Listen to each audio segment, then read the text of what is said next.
I do want to try to step back and look at some of the long-run factors affecting U.S. trade policy over time, look at some of the historical continuities to see if they might possibly inform where we are today.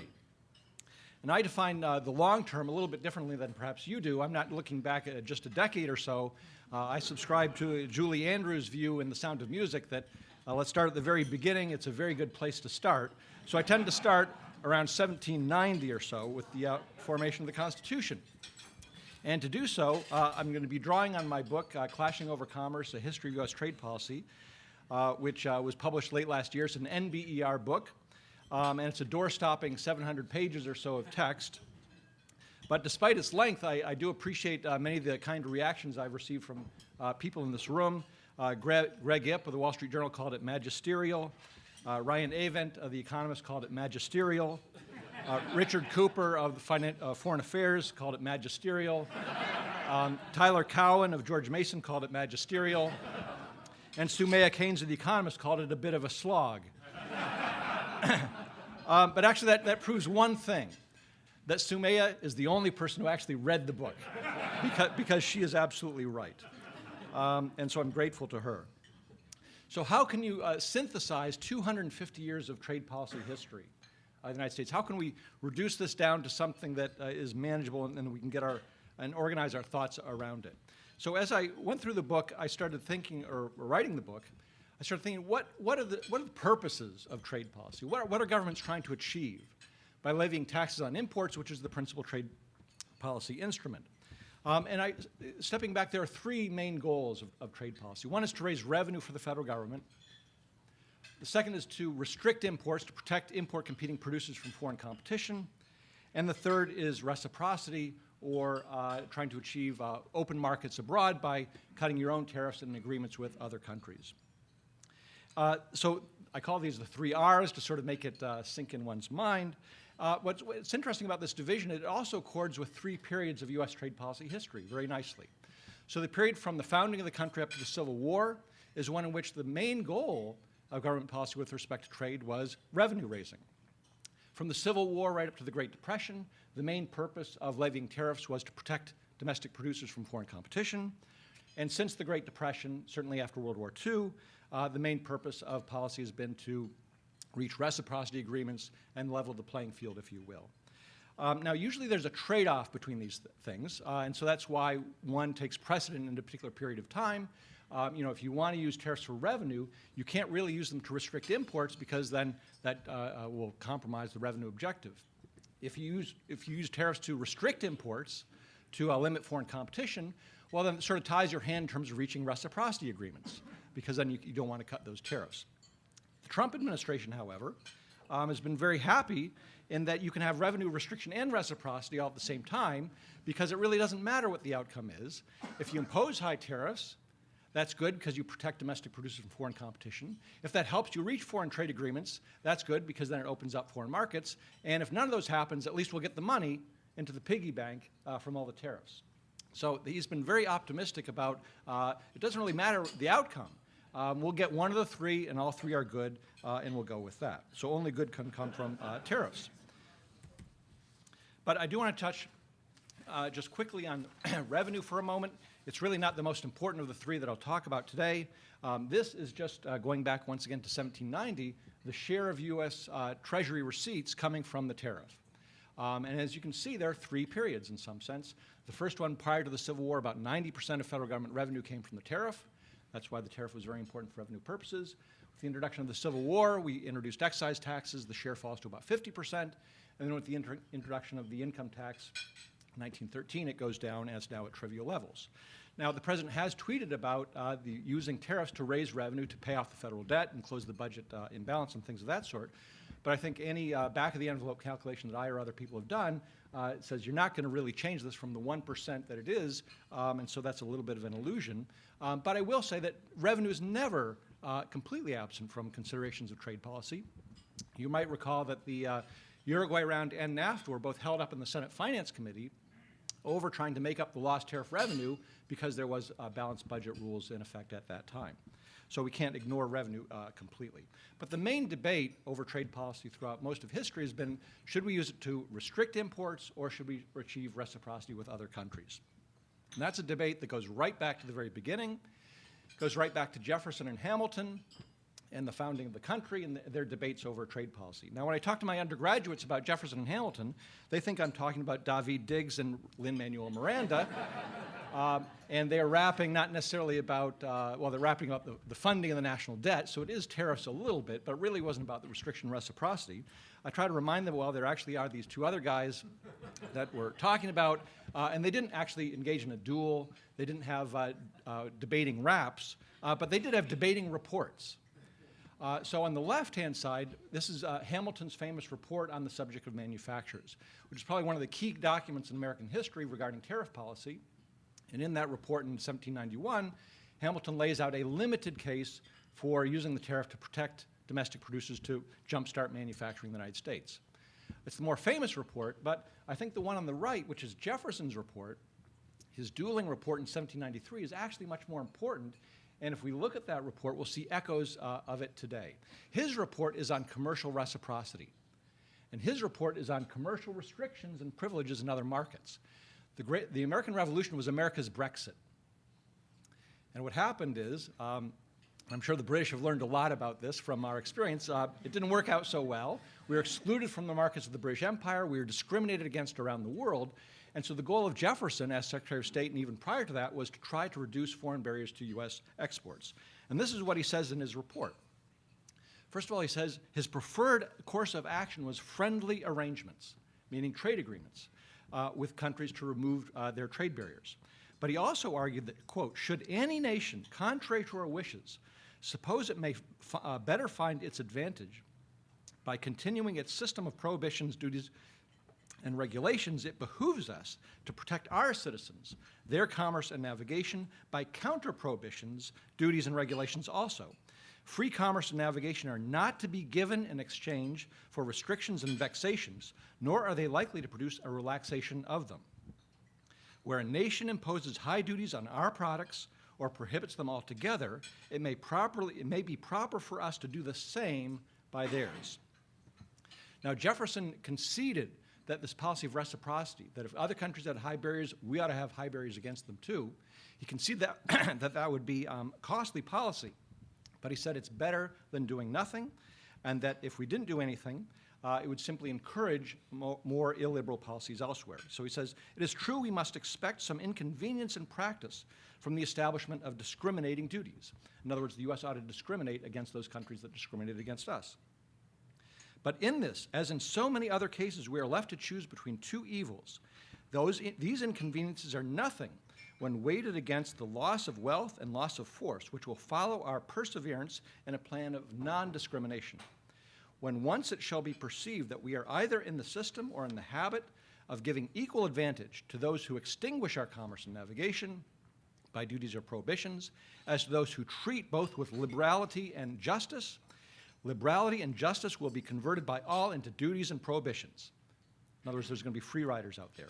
It is not to the moderation and justice of others that we are to trust for fair and equal access to the markets of our products, but to our own means of independence and the firm will to use them. So he's calling for a very eye for an eye policy in terms of reciprocity, which might surprise you coming from Thomas Jefferson at this time. And he proposed, first of all, not MFN, clearly. He also proposed having a two-column tariff system, where one column would be a preferred tariff and the other would be a non-MFN tariff. This, I hope, resonates a bit with you today. This concern in the United States about reciprocity and what other countries are doing to us. And we see this every year when the USTR releases its national estimate of foreign trade barriers, which is another 500-page document issued annually by USTR, outlining a litany of complaints about all the discrimination, impediments to our commerce that other countries inflict on us. So this concern of reciprocity goes way back. Now, when I read this report, as I try to do every year just to see what is new, I'm reminded of this thing on the right, which is, of course, the Festivus poll from Seinfeld Festivus is the annual holiday, the annual airing of grievances, where you let all your friends and family know how they've let you down over the previous year. And this USTR report is basically telling all our friends and enemies how they've let us down and not treating our goods very fairly in their markets. Now, before I leave Jefferson, move a little bit closer to the present, I would be remiss if I didn't mention that Jefferson was also the architect of the most important trade policy experiment in U.S. history. That is the embargo of 1808-1809, when for 15 months we shut down all U.S. ports to foreign commerce and basically closed the U.S. off to trade. And as you might imagine, that was very controversial. There were distributional consequences. I've calculated the welfare loss of that as about 5% of GDP, which was incurred within the first 6 months, because we can see it in terms of the prices of traded goods. But the controversy you can see in the archives too. And so in the Library of Congress, you can find this letter to addressed to President Jefferson. It's from Boston in, I believe it's February of 1808, so the embargo has only been in effect for a little over a month. And if we think that the political environment today is very poisonous and difficult, the first line of this letter to the president reads, "Dear Sir, Mr. Jefferson, Sir, you are a friend to the disturber of the peace and the greatest enemy of the whole world." And as I say, the letter goes downhill from there. So that's just the opening number. The point is, of course, trade policy has always been very controversial in the United States because there are distributional consequences. So the book sort of traces through all the ups and downs of the tariff over time. There's a lot of ups and downs, but I really want to focus on that restriction period. And the red line is the average tariff on dutiable imports. The blue line is the average tariff on total imports, because after the Civil War, a lot of goods were put on the duty-free list, things that we did not produce here at home, so they wouldn't be adversely affecting any producers. But the red line tends to be relatively high and stable, about 40 to 50% from the Civil War until the Great Depression peak there, and then it falls when we enter this era of reciprocity. So how do we think about this? Well, this is an outcome not of these dueling government reports or high-minded government officials deciding what to do. This is deep political economy factors driving both the restriction period and the reciprocity period. So here's a political cartoon from the 1930s, which I think sort of summarizes the way in which you could think about congressional tariff politics. That is, members of Congress are going to vote based on the interests of their constituents, and the trade-related interests of their constituents depends very much on whether the state is a platform for exports from the United States or whether there are a lot of import-competing producers. And this has incredible persistence because the geographic location of U.S. production for much of U.S. history has been very, very persistent. So if you look at the 1820 census, where is steel produced in the United States? Pennsylvania. If you look at more recent censuses, still a lot produced in Pennsylvania. Where was cotton produced in 1810, 1820? In the South. Where is it produced up till the Great Depression? Once again, in the South, and cotton's been a leading export for a long period of time. Same with grain in the Midwest. And so what we see is persistence in congressional voting patterns on the tariff. So on the left here, well, first of all, what this is House voting on tariff bills. One on the left is 1828, and on the right is 1929. So this is a century apart, 100 years in which there's been industrialization, movement west, vast changes in the structure of the U.S. economy, and yet the correlation across House districts is something like 0.7. Incredible persistence in terms of this very sharp north-south divide in terms of trade policy. North voting for higher tariffs in the 19th century into the 20th century because that's where most manufacturers were that were facing foreign competition. And we were exporting tobacco and cotton. They were coming from the South, and they wanted much lower tariffs. They were voting against those high tariffs. We see this persistence also in the tariff code. So if we just look at the tariff, and this is just a scatter plot of the schedules of the tariff, 1867 to 1939. So this is a 70-year period. And essentially, the structure of the tariff did not change over 70 years. Republicans and Democrats would fight over the tariff, and one would push it up and the other would push it down, but they wouldn't change the structure of the goods very much. So this is these deep-rooted political economy factors, I think, provide the structural basis for U.S. trade policy. Now, there is a transition from restriction to reciprocity, and I can't believe I'm giving a talk about trade policy, and I'm not going to even mention Smoot-Hawley. But we're going to sort of skip that over in the interest of time. and skip to the after the Great Depression, or actually during the Great Depression.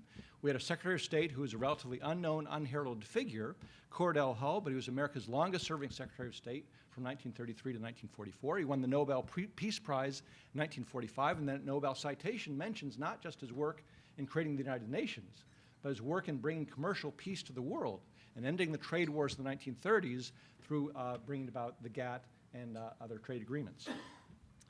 He was very much of the mind that trade policy is foreign policy, that trade policy, a more open trade policy would be good for the U.S. economy. It would also be good in terms of our foreign relations and the general world economy, and would therefore abet the cause of world peace, as this stamp in the 1950s indicated. Just to sort of bring that notion home, that Cordell Hull was really was onto something in the 1930s and 40s. Since we're here in Washington, particularly in the National Press Club building, you might remember the great Washington Post cartoonist Herb Bloch. This is one of Herb Bloch's very first cartoons. I don't know whether you can see it, but at the very bottom, there's someone with a name on their shirt, Trade Freedom. And trade freedom is holding up political cooperation.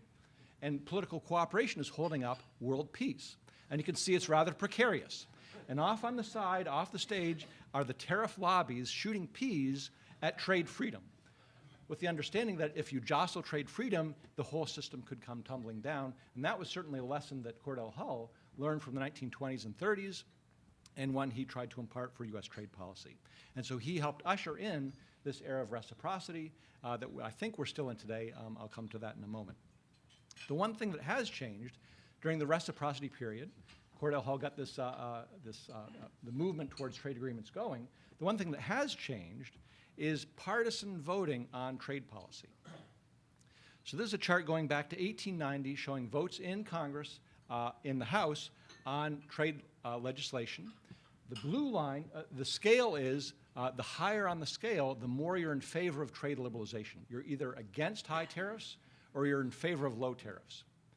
And what you can see is trade policy was incredibly partisan in the late 19th century into the 20th century. Democrats, the blue line is up top because they would always vote for lower tariffs or in favor or against high tariffs. And Republicans are down there low, never in favor of trade liberalization. The red line becomes squiggly in the 1930s and 40s. There's some movement among Republicans about whether we should move towards reciprocity. And after World War II, the red line rises up to the blue line, and they roughly follow each other in the 1950s, 60s, 70s, even into the 1980s. But by the late 1980s, early 1990s, particularly with NAFTA, the blue line starts going down. And the red line stays relatively high. In other words, the political parties have switched places in terms of trade policy. This is not because of some ideological conversion of Republicans or Democrats. This is purely a function, or I shouldn't say purely, but largely a function of a chart I showed you earlier, that north-south divide. The parties switched which portions of the country they started representing. The Republicans were, their strength in the late 19th century up to Smoot-Hawley was in the north, and the Democrats were a southern party. And now the Democrats are more of a northern party, the Republicans are more of a southern and western party, and they've switched places. The interesting thing about this thing, and you have to listen to the most recent edition of Trade Talks with Chad and Sumaya to get insight into this, is that there's a divergence between the party leadership on trade issues and the party base on trade issues, where the polling indicates the Republican base is much more protectionist than the leadership in Congress, and it's just the opposite with the Democrats. How that resolves itself will be very interesting to watch in the months and years to come. So that's a little sketch of history, but I know the question that you're all asking is, how different is the Trump administration in terms of the history that we've observed? Is this a historical break? Are there historical patterns that we can see in the past that mean that things aren't so different after all? One thing that is different is very much the rhetoric. So you don't see previous presidents saying other countries are ripping us off, other countries are taking advantage of us. Even Herbert Hoover, who is commonly dubbed the most protectionist president of the 20th century, he never belittled other countries. He just said it's in our interest to protect our producers. And that's something we have to do. But he didn't blame other countries. This blaming of other countries is very much reminiscent of the Nixon administration. And it recalls to mind Treasury Secretary John Connally and his admonition that other countries are out to screw us, our job is to screw them first. And that seems to be very much in line with what the Trump administration does. And here's yet another Herb Block cartoon from the Nixon administration. This is from 1970. It shows Nixon there opening up the cabinet of import restrictions, and all of a sudden they start tumbling out in terms of oil, textiles, and other products. And the Nixon administration did impose many import barriers in this period, in addition to the 10% import surcharge across the board levied on all countries, including Canada, for some period in 1971. So that's one thing that's a similarity, but also a difference. The big difference, of course, is that Nixon used protection for political purposes. He didn't really necessarily like to or believe in it, but this president, according to Bob Woodward's recent book, thinks trade is bad. And that's a very different view, that you're not doing this to achieve some political purpose, but this is a conviction, and that you don't think trade is good. Well, so we've seen the renegotiation of NAFTA, and I'm going to have to learn to say USMCA. We've seen the renegotiation of KORUS, and I think the judgment of most people is these are not transformative, revolutionary changes in these trade agreements. China I'd put in a little bit different category. We'll have to see how that plays out. But if we're talking about renegotiating previous agreements, maybe not to all of our liking, but just changing some of the provisions, it's hard to see a big historic transformation taking place in terms of U.S. trade policy. So what could the Trump administration do to make its mark on history, to really change the course of U.S. trade policy? I think what they could do is withdraw from the WTO. In fact, there have been hints coming from the White House that that's exactly what the president's interested in. In fact, it says here, I don't know why we're in it. The WTO is designed by the rest of the world to screw the United States. There's that word again that John Connally used, and perhaps Nixon himself. But now the president, in an interview with Bloomberg just in August, actually said explicitly, we're going to pull out if they don't shape up.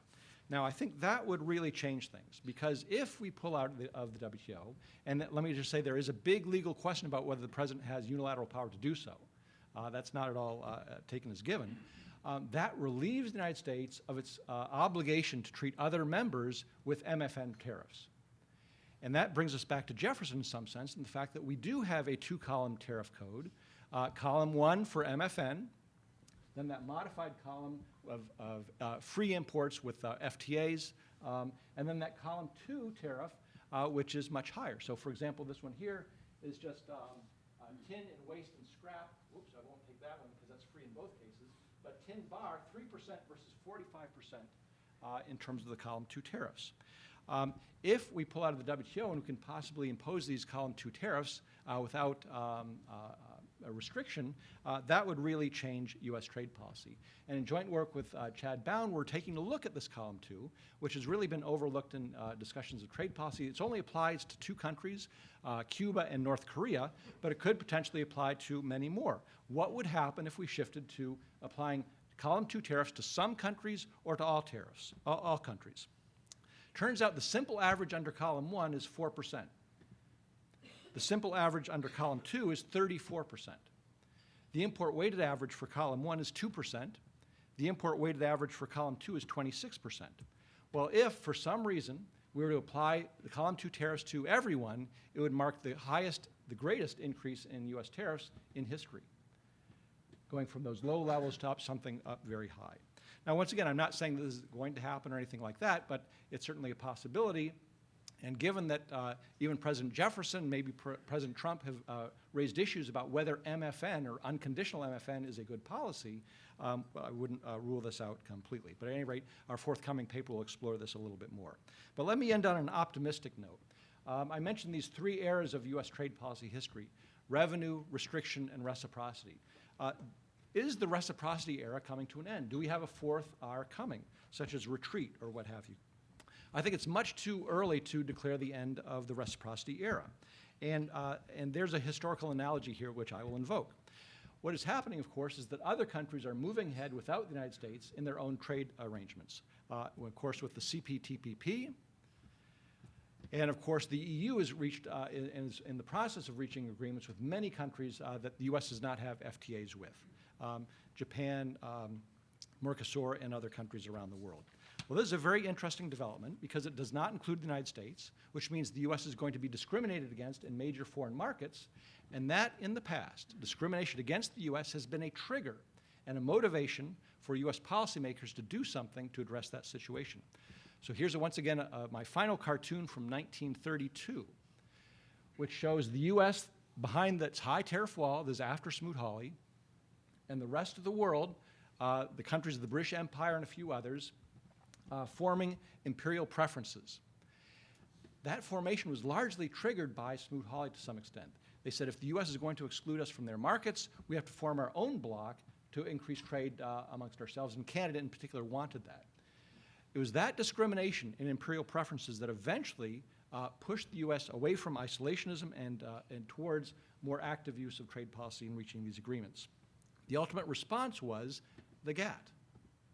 The immediate response was the Reciprocal Trade Agreements Act of 1934, but the ultimate response was the GATT, where we, the United States, wanted non-discrimination codified in international trade agreements. In 1958, the European Economic Community was formed, preferential tariff reduction within Europe. That stimulated and directly triggered the, President Kennedy to get the Trade Expansion Act of 1962 through Congress, which led to the Kennedy round in the 1960s. The expansion of the EC and the growth of agricultural subsidies in the 1980s directly affected U.S. commercial interests and triggered the U.S. to push for the Uruguay round in the late 1980s, concluded in the 1990s. So I guess the glimmer of hope is, to the extent that other countries move ahead with other trade arrangements that exclude the U.S., not immediately but with a lag, there will be an effort by the part of the United States to level that playing field and end that discrimination. So we have not reached the end of history with respect to trade policy, and the story of U.S. trade policy is far from over.